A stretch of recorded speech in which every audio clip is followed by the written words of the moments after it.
2 కప్పుల పొడి బియ్యపిండి తీసుకుంటున్నా. కర్ణాటక ఫేమస్ అక్కి రొట్టె అయితే ప్రిపేర్ చేద్దాము. 1 కప్పు గోధుమ పిండి తీసుకుంటున్నాను.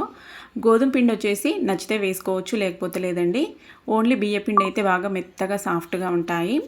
1 కప్పు సోయాక్ని సన్నగా కట్ చేసి వేశాను. 1/2 కప్పు ఉల్లిపాయ ముక్కలు, అలాగే 1 కప్పు క్యారెట్ తురుము అయితే తురిమేసి వేశాను. ఇలాగైతే ఇప్పుడు మిక్సీ జార్లోకి కారంకి సరిపడా పచ్చిమిర్చి వేసుకున్నాను.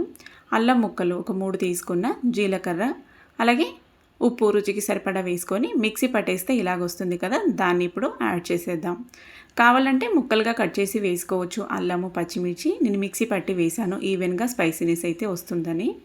ఇప్పుడు ఇందులోకి 1/2 కప్పు నువ్వులు అయితే వేసాను, తెల్ల నువ్వులు. అంతా మిక్స్ అయ్యేలాగా ఈ మసాలా మొత్తము పిండిలోకి కలిసిపోయేలాగా ఇలా మిక్స్ చేసేసామంటే బాగా ఈవెన్గా మిక్స్ అయిపోతుంది. ఇప్పుడు కొన్ని చల్లటి నీళ్ళు వేసేసుకొని చపాతీ పిండిలాగా కలిపేసుకోవాలి. చాలా బాగుంటాయి టేస్ట్, ఆరోగ్యం కూడా చాలా మంచిది. డీటెయిల్గా వీడియో కావాలి అనుకుంటే స్క్రీన్ పైన ఇస్తానండి. అంటే మా ఛానల్ నేమ్ కింద ఫుల్ వీడియో ఉంటుంది. ఇంట్రెస్ట్ ఉంటే క్లిక్ చేసి చూడొచ్చు, ప్లే బటన్ ఉంటుంది కదా. ఇలా పిండిని కలిపేసుకొని 1 టేబుల్ స్పూన్ నూనె వేసి మళ్ళీ సాఫ్ట్గా నీడ్ చేసుకోవాలి. గోధుమ పిండి వేస్ట్ చేస్తే ఇలాగొస్తుంది, లేదంటే ఓన్లీ బియ్య పిండితో చేస్తే బాగా సాఫ్ట్గా మెత్తగా ఉంటుంది. గోధుమ పిండి వేస్ట్ చేసామంటే రాని వాళ్ళు కూడా చాలా ఈజీగా చేసేసుకోవచ్చు. పిండిని ఇలా కలుపుకొని టైం ఉంటే ఒక అరగంట రెస్ట్కి పెట్టొచ్చు. లేదు అనుకుంటే ఇంకా డైరెక్ట్గా ఇలాగా ఉండల్లాగా చేసేసుకొని బటర్ షీట్ పైన నూనె కానీ నెయ్యి కానీ రాసేసుకొని ఇలా చపాతీ కర్రతో చపాతీలాగానే సేమ్ అదే విధంగా రోల్ చేసేసుకోవాలి. సేమ్ చపాతీ చేసుకున్నట్టే చాలా ఈజీగా చేసేసుకోవచ్చు. టేస్ట్ అయితే సూపర్ ఉంటాయి. అన్నీ యాడ్ చేసి ఉంటాం కదా వెజిటేబుల్స్. ఎంత పల్చగా కావాలంటే అంత పల్చగా రోల్ చేసుకోవచ్చు. నేనైతే ఈ విధంగా మీడియం సైజులో, అంటే మీడియం థిక్నెస్తో రోల్ చేశాను. చపాతీ లాగానే, చపాతీ మందంగానే చేశాను.